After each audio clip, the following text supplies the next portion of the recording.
વિદ્યાર્થી મિત્રો, આગલા લેક્ચરમાં આપણે જોયું હતું સંચાલનના સિદ્ધાંતોનું મહત્વ. આ લેક્ચરમાં જોવાનું છે હવે સંચાલનની વિચારધારાઓ.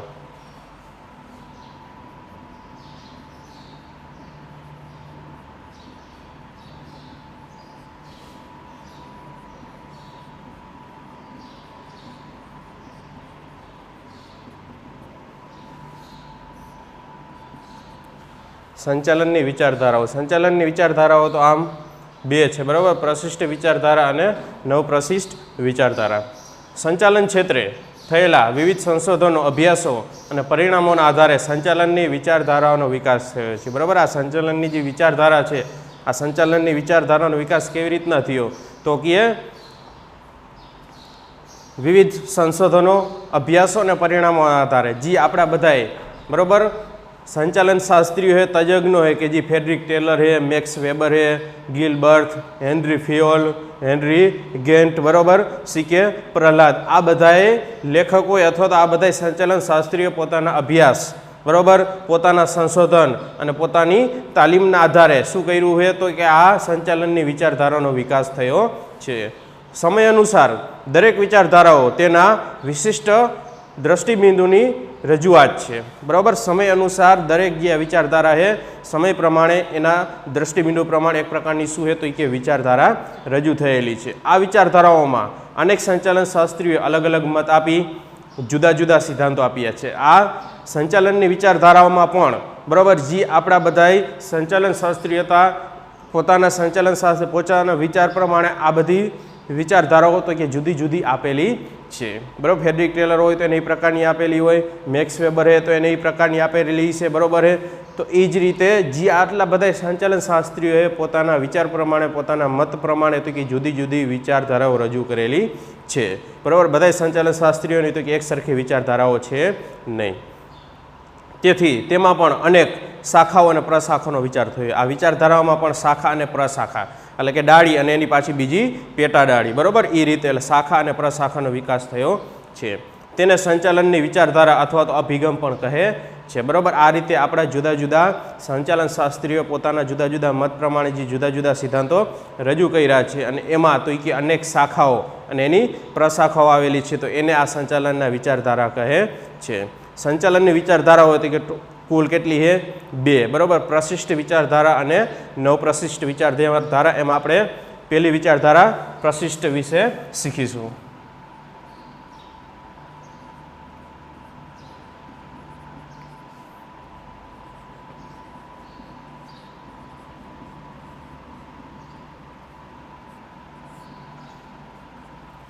पहली विचारधारा है तो कि प्रशिष्ट विचारधारा. प्रशिष्ट विचारधारा सौ प्रथम एनो अर्थ अथवा तो आपणे एनी व्याख्या जोशुं कि प्रशिष्ट विचारधारा कोने कहे छे तो कि संचालननी विचारधाराओमां 19મી सदीना अंत सुधीमां जे विचारधाराओ रजू थई ते विचारधाराओने प्रशिष्ट विचारधारा कहे छे.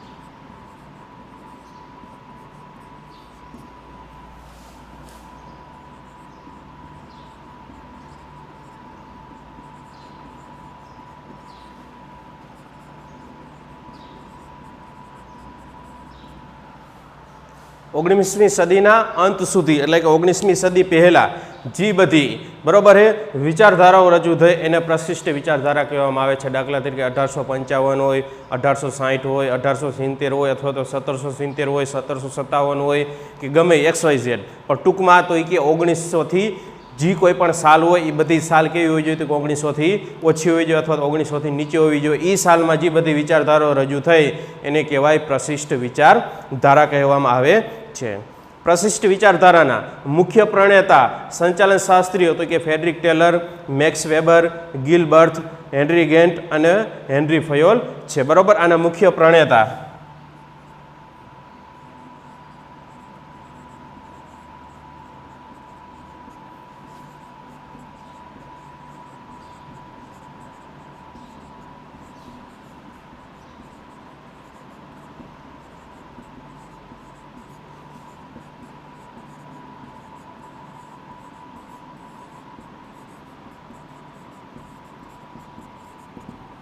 બરાબર. આના મુખ્ય પ્રણેતા અથવા તો આ પ્રશિષ્ટ વિચારધારાના લેખક કે પ્રશિષ્ટ વિચારધારાનો રજૂ કરનાર કોણ છે તો કે Frederick Taylor, Henry Fayol, Henry Gantt અને ગિલબર્ટ્સ અને પછી મેક્સ વેબર. બરાબર. આ બધા એના મુખ્ય પ્રણેતા છે. પ્રશિષ્ટ વિચારધારામાં ટેલરનો ફાળો ખૂબ જ મહત્વનો છે. કોનો ફાળો ખૂબ મહત્વનો છે તો કે ફ્રેડરિક ટેલર. બરાબર. પ્રશિષ્ટ વિચારધારામાં આ બધા સંચાલન શાસ્ત્રીઓમાં તો કે ફ્રેડરિક ટેલરે એનો ફાળો એ ખૂબ અગત્યનો છે. ફ્રેડરિક ટેલરે આપેલા વૈજ્ઞાનિક સંચાલનના સિદ્ધાંતો સંચાલન વિચારધારામાં આજે પણ પ્રસ્તુત છે. બરાબર. ફ્રેડરિક ટેલરે કઈ વિચારધારા આપેલી છે તો કે વૈજ્ઞાનિક સિદ્ધાંતોના આધારે.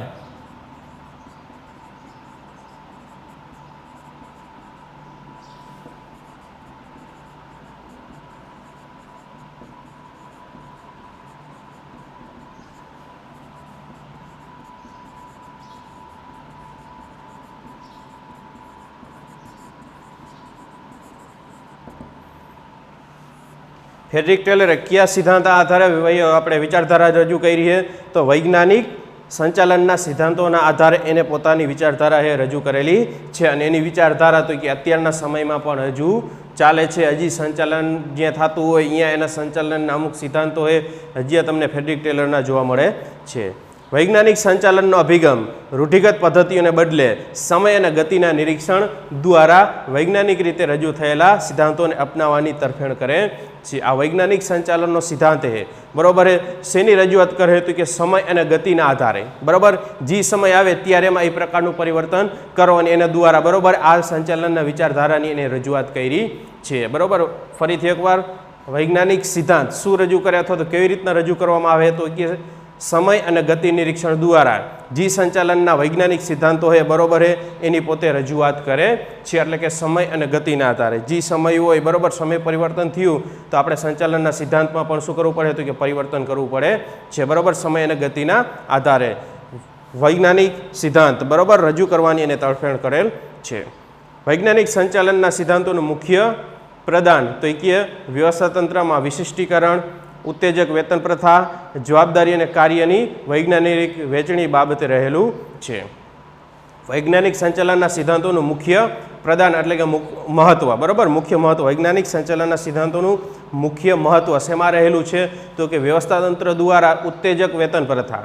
બરાબર. કે વેતન પ્રથા તો કે ઉત્તેજક એટલે કે જે આપણે આપણા કર્મચારીઓને પગાર ચૂકવી એમાં એને તો કે સંતોષ મળવો જોઈએ અને જે આપણે એને કામ સોંપી એ કામમાં પણ એને શું મળવો જોઈએ સંતોષ મળવો જોઈએ. એટલે એ પ્રકારનો તમે તમારા કર્મચારીઓને પગાર અથવા તો વેતન ચૂકવો કે એમાં એને સંતોષ મળવો જોઈએ અને એનો ઉત્સાહ પણ જળવાઈ રહેવો જોઈએ. એટલે જેથી કરીને થાક અને કંટાળો ઓછો લાગે, ઓછા સમયમાં પોતે વધારે કામ કરી અને આપે.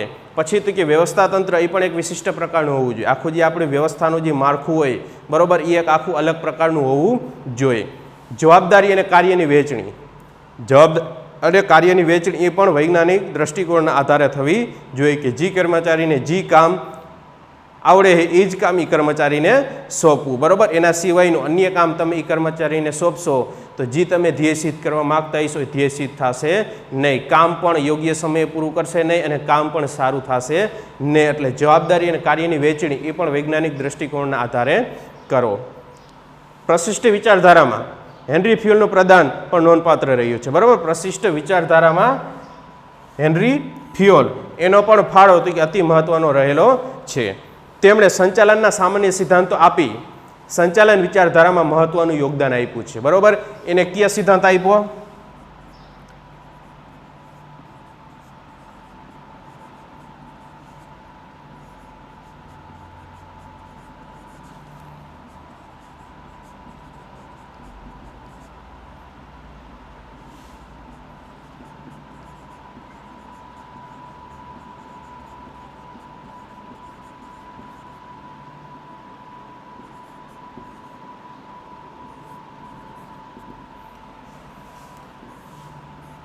બરાબર. હેનરી ફિયોલે સંચાલનનો કયો સિદ્ધાંત આપેલો હતો કે સામાન્ય સિદ્ધાંત દ્વારા પોતે આ પ્રશિષ્ટ વિચારધારાની એને રજૂઆત કરેલી છે. બરાબર. વૈજ્ઞાનિક સિદ્ધાંત પૂછે તો ફ્રેડરિક ટેલર અને સામાન્ય સિદ્ધાંત પૂછે તો હેનરી ફિયોલ. આમાંથી બરાબર MCQમાં પણ એ રીતે પૂછી શકે કે હેનરી ફ્યુઅલે બરાબર કયા સિદ્ધાંત દ્વારા સંચાલન આપણે પ્રશિષ્ટ વિચારધારાઓની રજૂઆત કરી, તો કયો આવશે? સામાન્ય સિદ્ધાંત. એ જ રીતે એમ પૂછે કે વૈજ્ઞાનિક સિદ્ધાંત દ્વારા બરાબર પ્રશિષ્ટ વિચારધારાની રજૂઆત કોણે કરી, તો કોણ આવે? Frederick Taylor. એટલે કે ફ્રેડરિક ટેલર વૈજ્ઞાનિક સિદ્ધાંત અને જ્યારે હેનરી ફ્યુઅલ હે સામાન્ય સિદ્ધાંત દ્વારા બરાબર હે સંચાલનના વિચારધારા મહત્વનું યોગદાન આપ્યું છે. તેમણે ધંધાકીય એકમમાં વિવિધ કાર્યોની સપાટી નક્કી કરી કાર્યોની મર્યાદા નક્કી કરવાનો પ્રયત્ન કર્યો છે. બરાબર. હેનરી ફ્યુઅલે શું બાબત બતાવી દર્શાવી છે, તો કે ધંધામાં વિવિધ પ્રકારની સપાટી, જેમ આપણે પહેલા પાઠમાં અથવા તો પહેલા પ્રકરણમાં જોઈ ગયા હતા એમ, બરાબર, કે સંચાલનની 3 સપાટી, ઉચ્ચ સપાટી, મધ્ય સપાટી અને તળ સપાટી. ઉચ્ચ સપાટીમાં કોનો સમાવેશ થતો, મધ્ય સપાટીમાં કોણ આવશે અને તળ સપાટીમાં કોણ આવશે, બરાબર. એ બધું આપણે જોઈ ગયા, એના કાર્ય, વહેંચણી, બરાબર, ક્યાં ક્યાં કર્મચારી, બરાબર, એમાં સંખ્યા કેટલી છે, ઉચ્ચ સપાટીની જવાબદારી કેટલી, તળ સપાટીની જવાબદારી કેટલી, મધ્ય સપાટીની સત્તા કેટલી, આ બધી બાબત જોઈ ગયા. તો એને એકમની આ રીતે વિવિધ સપાટીઓ રજૂ કરી અને સપાટી પ્રમાણે કાર્યની વહેંચણી કરવાની એને આ સામાન્ય સિદ્ધાંત દ્વારા રજૂઆત કરી છે. જુદા જુદા સ્તરે સંચાલકીય ફરજો બજાવવા માટે સંચાલનના સાર્વત્રિક સિદ્ધાંતો માર્ગદર્શિકા રૂપ આપ્યા છે, બરાબર. એને જુદી જુદી આપણી જે સપાટી, જેટલી સપાટી, જેમ વધારે સપાટી હોય એમ ખર્ચ વધારે થાય, એટલે બને તેમ સંચાલનની ઓછી સપાટી રાખવી. બને તેમ 3 સપાટી રાખો તો સારું, 4 સપાટી, જેમ સપાટી જેટલી વધારો એમ તો કે સંચાલન ખર્ચમાં શું થાય? વધારો થાય, નફો ઘટે, ધ્યેય સિદ્ધ થાય ને. એટલે કે જુદી જુદી સપાટીએ સંચાલનની જે બધી ફરજો છે, બરાબર, એ ફરજોનું તો કે સાર્વત્રિક સિદ્ધાંત દ્વારા, કયા સિદ્ધાંત દ્વારા? તો કે સાર્વત્રિક. એટલે કે બધાય જે નિયમો હોય એ સંચાલન જે કરે, બધાય નિયમો બધાયના માટે કેવા હોવા જોઈએ? તો કે એક સરખા અને એક સમાન હોવા જોઈએ. એ પ્રકારની એને હિમાયત કરી છે. આ સિવાય પ્રશિષ્ટ વિચારધારામાં મેક્સ વેબરના અમલદારશાહીના વિચારનું પણ પ્રદાન રહેલું છે, બરાબર. આ સિવાય કોણ આવે છે? તો કે મેક્સ વેબર, બરાબર. એને કયો વિચાર રજૂ કર્યો છે? અમલદારશાહી.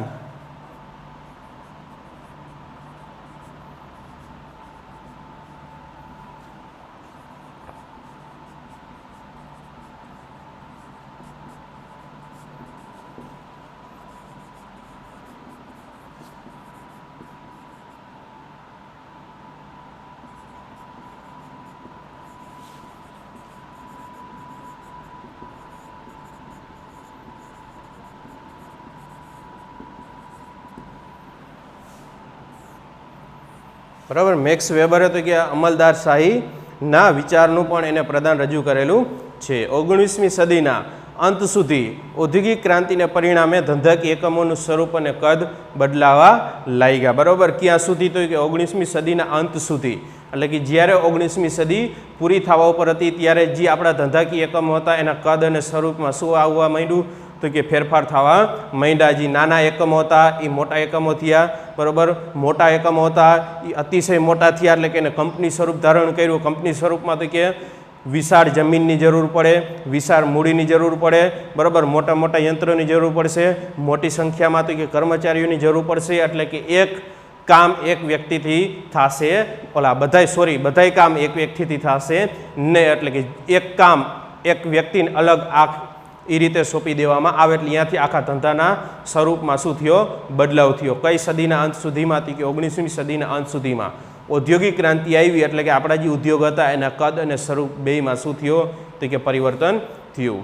પરિણામે પ્રશિષ્ટ વિચારધારાની કેટલીક મર્યાદાઓને લીધે તેમાં ફેરફાર કરવાની આવશ્યકતા ઊભી થઈ. આવશ્યકતા એટલે કે ફરજિયાત આપણે એમાં ફેરફાર કરવો પડ્યો, કારણ કે જે જગ્યાએ કર્મચારીઓ 100 હોય એ જ જગ્યાએ કર્મચારીઓ હજારોની સંખ્યામાં કામ માંડે કરવા. એટલે કે અહીંયા આખો એક આપણે નવો સિદ્ધાંત અથવા તો નવી વિચારધારાઓ રજૂ કરવી પડે. એટલે એ જગ્યાએ આપણી જે પ્રશિષ્ટ વિચારધારા એ શું બની? તો કે મર્યાદા બની. મર્યાદા એટલે કે અહીંયા આપણે આ પ્રશિષ્ટ વિચારધારા એ કામે આવી નહીં. એટલે અહીંયાથી આખી એક નવો વિચારધારા આવ્યો, જેને પછી આપણે નામ આપી નવ પ્રશિષ્ટ વિચારધારા. એટલે કે આના પરિણામે પ્રશિષ્ટ વિચારધારાની કેટલીક મર્યાદાઓ ઊભી થઈ. આ મર્યાદાઓમાં ફેરફાર કરવાની ફરજિયાત આપણે આવશ્યકતા ઊભી થઈ. તેની મર્યાદાઓમાં મુખ્ય તો કે નાણાકીય ઉત્તેજનને વધુ સ્થાન, માનવીય અભિગમને ઓછું મહત્વ તથા અવૈધિક સંબંધોની અવગણના આ મુખ્ય બરોબર મર્યાદા હતી. કોની મર્યાદા? તો કે પ્રશિષ્ટ વિચારધારાની મર્યાદા.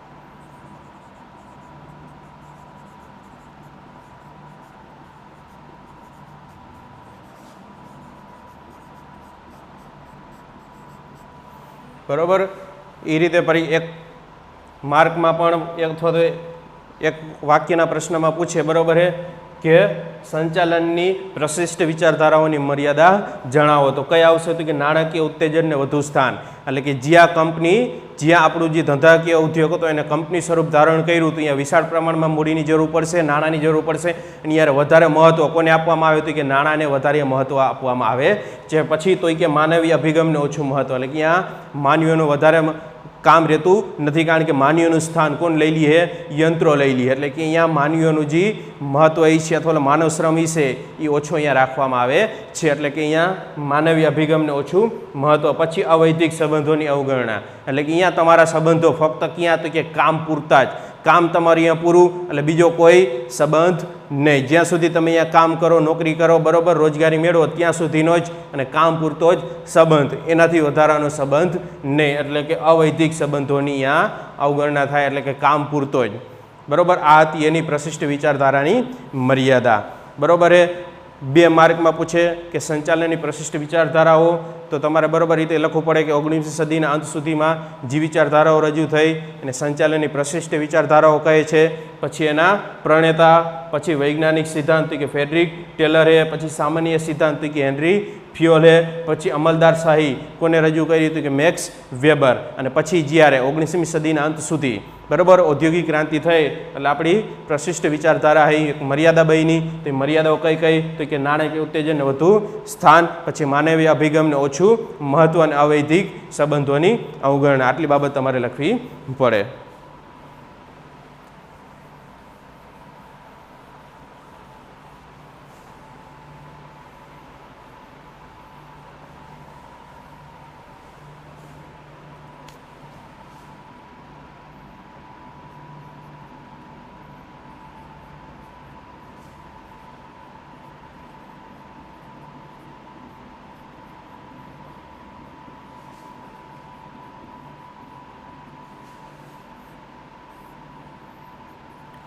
બરાબર, પ્રશિષ્ટ વિચારધારા મર્યાદા બની એટલે એટલી જગ્યાએ શું આવી તો કે નવો વિચાર એટલે ન પ્રશિષ્ટ વિચારધારા. બરાબર, હવે એની આપણે વ્યાખ્યા જોઈ, અર્થ સમજીએ.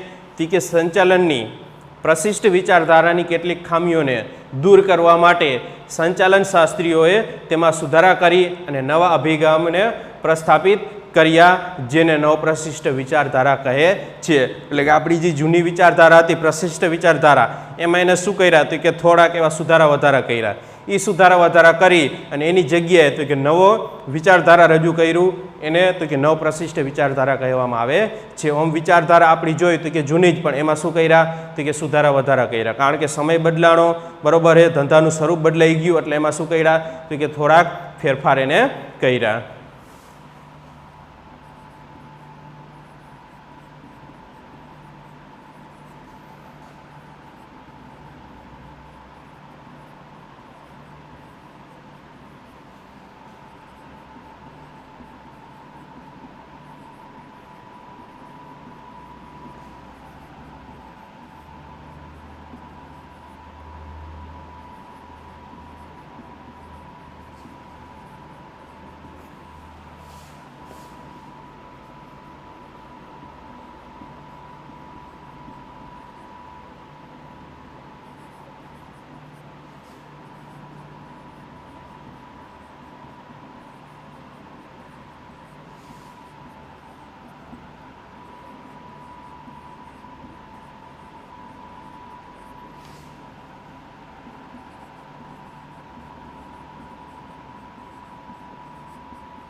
બરાબર, સંચાલનની જે પ્રશિષ્ટ વિચારધારા હતી એમાં થોડાક સુધારા કરી એની જગ્યાએ તો કે નવી વિચારધારા રજૂ કરવામાં આવી, જેને નવપ્રશિષ્ટ વિચારધારા કહે છે. 19મી સદીના અંતિમ ભાગમાં ઔદ્યોગિક ક્રાંતિ પછી એકમો ધંધાનું સ્વરૂપ બદલાયું અને નવી સંચાલનની તરહની જરૂરિયાત ઊભી થઈ. તરહ એટલે કે એક પ્રકારની રજૂઆત, બરાબર, સંચાલનની આખી એક નવી તો કે રજૂઆત ઊભી થઈ. પણ ક્યારે તો કે 19મી સદીના અંત પછી, એટલે કે જ્યારે 19મી સદી પૂરી થઈ ગઈ, બરાબર, 1899 પછી તો કે 1900 અને પછી 1901, 1902, 1910 એ સમયમાં શું થયું હતું કે ઔદ્યોગિક ક્રાંતિના હિસાબે બરાબર. ધંધાકીય એકમો કે ઉદ્યોગ હતા એનું કદ, સ્વરૂપ અને આકાર આ બધું શું થયું હતું કે એમાં બદલાવ આવ્યો. જે નાના ઉદ્યોગ હતા મોટા થયા. જે કર્મચારીઓ 100ની સંખ્યામાં કામ કરતા હતા અહીંયા કર્મચારીઓ તો કે હજારોની સંખ્યામાં કામ કરવા માંડ્યા. બરાબર હે.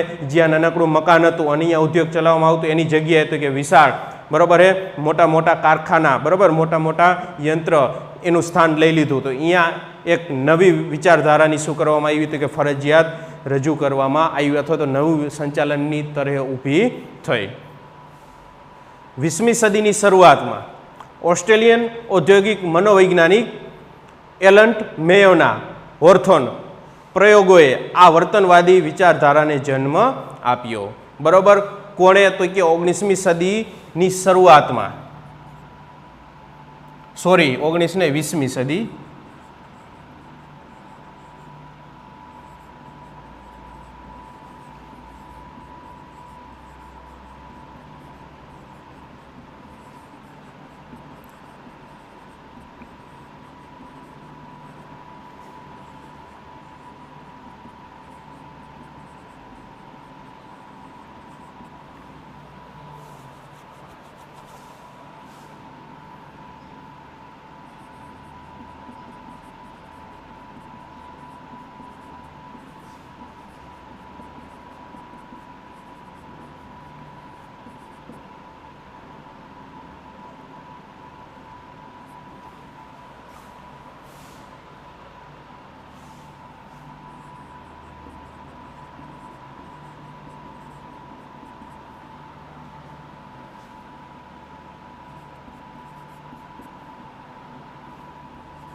કઈ સદી તો કે 20મી સદીની શરૂઆતમાં. બરાબર હે.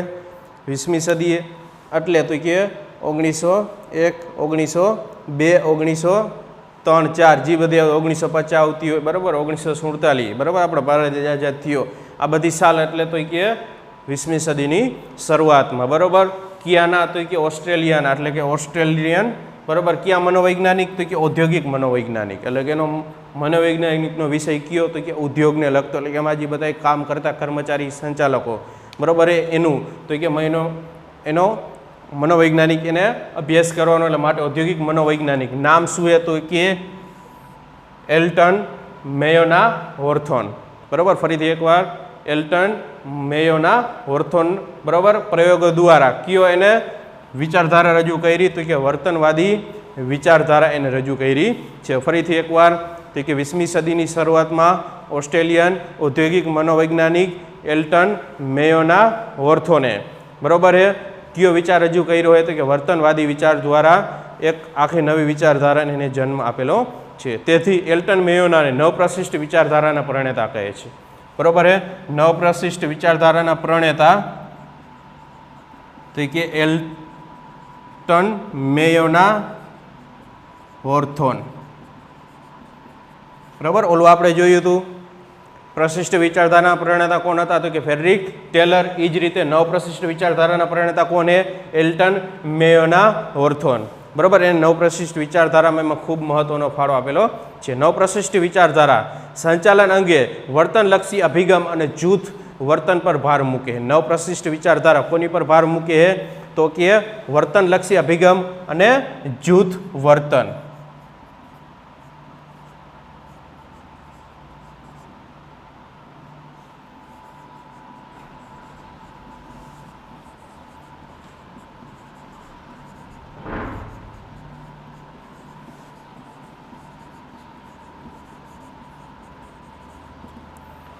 બરાબર. નવપ્રશિષ્ટ વિચારધારા કોની પર ભાર મૂકે છે તો કે વર્તનલક્ષી અભિગમ અને જૂથ વર્તન પર પોતે ભાર મૂકે છે.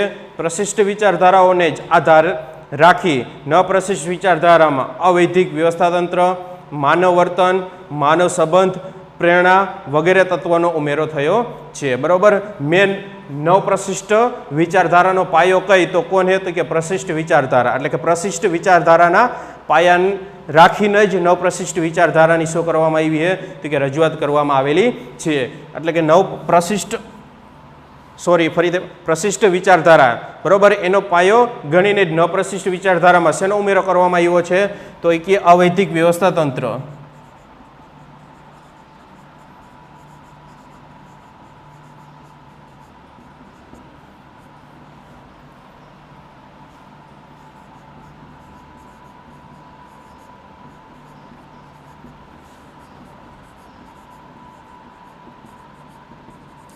માનવ વર્તન, માનવ સંબંધો અને પ્રેરણા.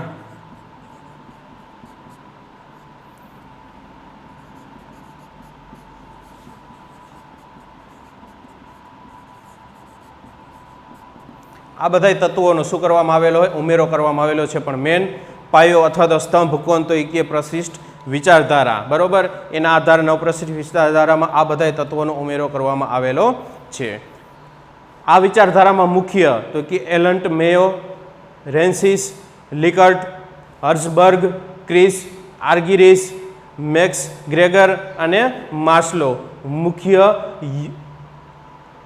યોગદાન કર્યું છે. અને નવપ્રશિષ્ટ વિચારધારાની મુખ્ય પ્રશાખામાં માનવ સંબંધો કે માનવ વર્તનવાદી વિચારધારા, સામાજિક વિચારધારા અને સામાજિક વ્યવસ્થા વિચારધારા મુખ્ય છે. જેમાં વર્તનવાદી વિચારધારા, બરોબર, એના વિશે આપણે જોશું, બરોબર. નવપ્રશિષ્ટ વિચારધારામાં કઈ વિચારધારા, બરોબર, મહત્વની છે તો કે માનવ વર્તનવાદી વિચારધારા છે, સામાજિક તંત્ર વિચારધારા અને સામાજિક વ્યવસ્થા. આ ત્રણ વિચારધારા છે એ નવપ્રશિષ્ટ વિચારધારામાં મહત્વની છે, બરોબર. તો આટલું આપણે વિડીયોમાં જોયું. એમાં ન સમજાણું કોઈ પણ પ્રશ્ન હોય તો કમેન્ટ બોક્સમાં જણાવજો, જેથી કરીને ફટાફટ સોલ્યુશન આવી શકે. Thank you.